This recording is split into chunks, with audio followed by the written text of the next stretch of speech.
విద్యానందం విద్య ఆనందం కదా ఏడుతుండ్రు విద్య నీ మార్కులు చూసారు నేను మరి నాకు మధ్యలో మరి ఈ పద్యం వాడేది ఏమని చదువెందుకు చక్కర 10 కొట్టున్న చదువుకుంటే పశువు 10 కొట్టున్న పాలిచ్చు వెన్నిచ్చు ఇల్లిచ్చు నెయ్యిచ్చు పెరిగిచ్చు నెక్స్ట్ లాస్ట్ ఏమిచ్చు చెప్పద్దురా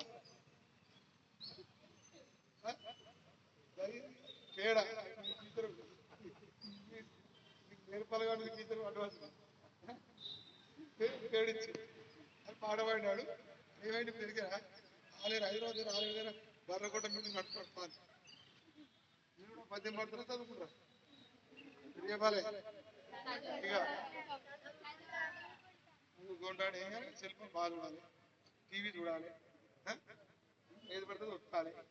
డాడీ పిల్లలకు ఓటాలి ఫ్రెండ్స్తో ముచ్చట పెట్టాలి సినిమాలు దేవరా అది చూసి సావురా అని చూడాలి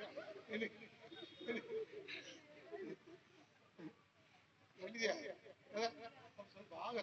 అయితే రాత్రి వచ్చి సినిమా గిన్నె చూసి చూసినాక బుక్కులు తలకి కింద పెడితే మొత్తం లోపలికి ఎక్కింది లేదా బుక్కులు మొత్తం కాల్ చేసి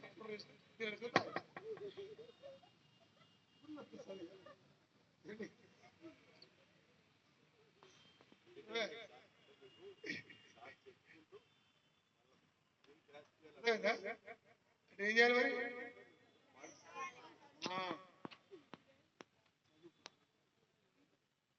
ఐపీఎస్ ఎగ్జామ్ అప్పుడు ఏం చేయాలి ఐపీఎస్ ఇట్లా ఇప్పటి నుంచే ప్లాన్ చేసుకోవాలి 7th క్లాస్ కదా 9th class 10th class intermediate తర్వాత ఇంటర్మీడియట్ ఏం చదవాలి చదివితే ఎట్లయితే తర్వాత ఏంటి తర్వాత ఇట్లా నేర్చుకొని దాని ప్రకారం పద్ధతిగా ప్లాన్ చేసుకొని దాని ప్రకారం చదువుకుంటా కష్టపడాలి ఏ స్టేజ్ ఎట్లా చదువుకోవాలి ఎట్లా పోవాలి ఎక్కడ చదువుకోవాలి అని ప్లాన్ చేసుకొని మన ఫాదర్తో డిస్కస్ చేసి ఫైనల్గా ఆ పద్ధతి ప్రకారం పోతే అంతేగాని మనం చేసి మనం మా విద్యానందన గారు పాట పాడడానికి వాడేది అప్పుడు ఏం చేయాలి పిడిగలు